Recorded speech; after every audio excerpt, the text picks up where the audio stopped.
We start with breaking news this afternoon as new information continues to come out about the murder of a 14-year-old girl in Moorhead.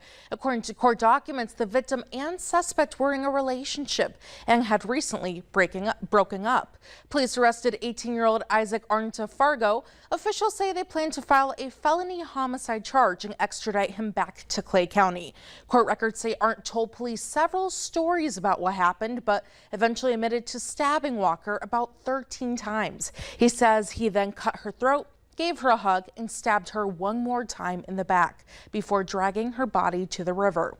Walker was found after her mother filed a missing persons report, leading officers near 6th Avenue South and Elm Street in Moorhead by following her location on Snapchat. Police say she had substantial sharp force injuries to her back, torso, and neck. Arndt told detectives he left Walker by the river and went to his apartment in Fargo, where he washed his clothes.